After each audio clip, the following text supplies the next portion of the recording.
మార్కెట్లో అంటే మార్కెట్లో మీరు బిజినెస్ మ్యాన్స్ ఆ సర్వే కూడా ఉంటుంది సార్. వాళ్ళు ఏమనుకుంటున్నారు, వాళ్ళ ఫీలింగ్ ఏంటి? ఖచ్చితంగా బిల్డర్స్ కావచ్చు, రియల్ ఎస్టేట్ కావచ్చు.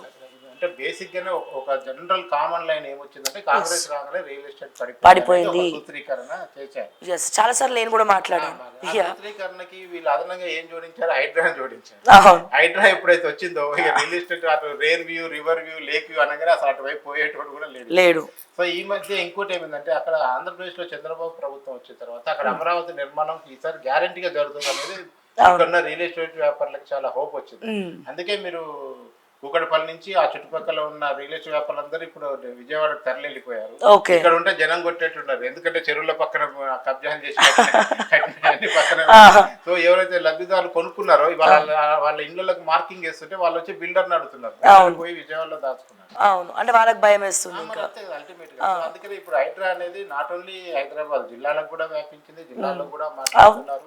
ఆ రకంగా చూసుకున్నప్పుడు రియల్ ఎస్టేట్ దాంట్లో నేను చెప్పడం ఏంటంటే రేట్లు తగ్గలేదు కానీ అమ్మకాలు కొనుగోలు తగ్గిందేమో కానీ ల్యాండ్ రేట్ ఎవరు తగ్గించట్లేదు. అది కూడా మేము ఎంక్వైరీ చేసాం. అంతకుముందు 10,000 అమ్మారు అబ్బాయి గజం, ఇప్పుడు ఏమంటే 10,000 ఉంది సార్ కానీ కొనేటోళ్ళు లేరు అంటున్నారు తప్ప సార్ మరి నేను 7,000కి అమ్ముతాను ఎవరు ముందుకు రావట్లేదు. అంటే బాగా అర్జెంట్ ఉన్నాడు, ఏదో అటిక్ పవర్ అమ్ముకున్నవాడు అక్కడక్కడ 1-2% కనిపిస్తారు కానీ అదర్వైజ్ మిగతా బిజినెస్ అంతా కూడా కొంచెం స్టాగ్ అయింది, కొంచెం అంత యాక్టివ్ గా కనిపించట్లేదు.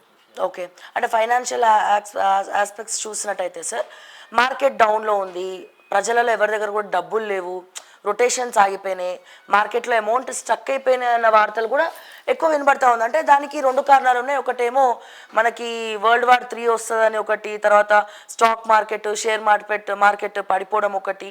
సో అది తెలంగాణ, హైదరాబాద్ చాలా పెద్దది, అంటే టాప్ మోస్ట్ సిటీ కాబట్టి.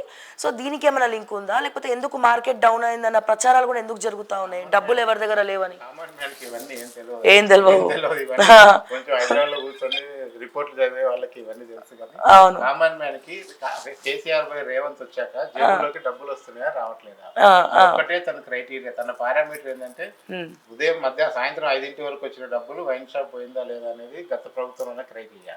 ఇప్పుడున్న క్రైటీరియా ఏంటంటే ఇప్పుడు రుణమాఫీ చేశారు, అది ఎక్కడ డబ్బు కనపడలేదు, బ్యాంకులో ఉన్న అప్పు బ్యాంకు నుంచి మాయమైపోయింది, అప్పు మాయమైపోయింది, ఏం రాలేదు, పెన్షన్లు పెరగలేదు, ఇతరత్ర మీరు ఏం చూసుకున్నా కానీ జేబులోకి డబ్బులు వచ్చే వ్యవహారం, జేబుల్లో కలకల్లాడే వ్యవహారం అనేది రేవంత్ వచ్చాక జరగట్లేదు కనుక అక్కడ ఇక్కడ జనానికి కోపం వస్తుంది. సో ఏమున్నా సరే మా పెద్ద సారు మంచోడే, మా పెద్ద బిడ్డే మంచోడుండే, ఎంతో కొంత తాగటానికి కొంచెం ఇచ్చేటోడు సాయంత్రం మాట్లాడుకుంటున్నారు, సో అట్లా డైవర్ట్ అయిందంటారు. అంతే తప్ప ఈ మన World War IIIకి గ్రామాల ఊర్లలో అంత అవగాహన లేదంట. వాళ్ళకి ఏం కావాలి, ఈ ప్రభుత్వం వచ్చిన తర్వాత సర్పంచ్ ఎన్నికలు జరగలేదు, గ్రామాలలో డిస్టర్బ్ అయి ఉన్నాయి, గ్రామాలు దిక్కు లేకుంటున్నాయి. సో మీకు గ్రామీణ ఆర్థిక వ్యవస్థ కింది నుంచి వస్తేనే మీ హైదరాబాద్ ఆర్థిక వ్యవస్థ గురించి మాట్లాడగలరు. సో కొనుగోలు శక్తి హైదరాబాద్ లాంటి చోటనే లేనప్పుడు ఇంకా మారుమూల పల్లెలు ఏం ఎక్స్పెక్ట్ చేస్తారు? అందుకనే కొంచెం అప్ అండ్ డౌన్స్ అనేది ఈ ప్రభుత్వంలో మనకు కనపడుతుంది.